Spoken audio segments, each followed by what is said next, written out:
Before we get into the trademark matters, I'd like you to stop there for a moment and reflect on your learning so far. Learning in general, and learning a foreign language in particular. There are more than 6 weeks of working together ahead of us, and we'd like to get to know you also from the learner side, and find out what kind of learner are you, what works and what doesn't work for you, how, when, where do you learn best, what strategies do you use to learn vocabulary, do you find them effective?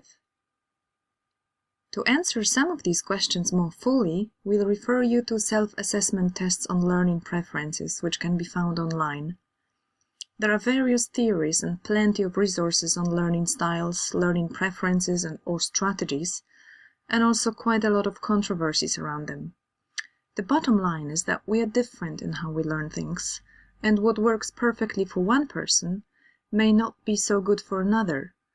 Whatever typologies of learning styles you look at later, remember that we are hardly ever one type, but we are rather a combination of various types, with some possibly coming more into the foreground. When you take time to explore the resources a little, think about where you can recognize yourself in the descriptions, and which are definitely unlike you. The point is not to approach the tests in order to put a label on yourself, but to use these different ideas as a starting point for reflection on yourself as a learner. It may be that the test results will suggest something you will totally disagree with, and that's okay. Then you can tell yourself and me why you disagree with them and justify your opinion. I hope that these questionnaires will not only give you food for thought, but will also be a source of inspiration for you to try out some things that maybe you haven't done before, to see if they could be something for you. For example, a different way of recording vocabulary, a new technique to help you remember phrases, etc. Experiment a little over the next few weeks. You've got nothing to lose. Maybe you're stuck in the old ways of how to study which you got out of your school system experience years ago. Maybe these old ways are effective and you don't feel the need to change anything. Fine. But maybe they're not. Maybe years of studying something and still not learning it, still forgetting, is a sign that there is space for improvement. Learning is a skill, and as any other skill, it can be developed. In my formal education experience, I knew what to learn, but was never told how to learn. I never had a single class on learning to learn. Did you? It's never too late.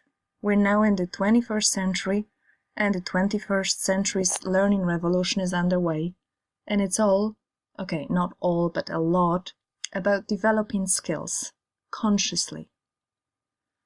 The course material will be presented in different formats, so you will experience a variety of input, which will cater for various learning preferences at the same time.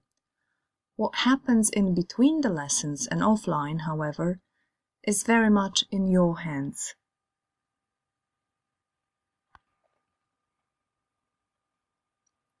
Our aim is to equip you with ideas and resources so that you can make the best of this experience. We will guide you, coach you, facilitate things for you or teach you, but only you can learn this stuff. So how do you learn best? What's your style? In other words, how do you perceive, organize, and process information?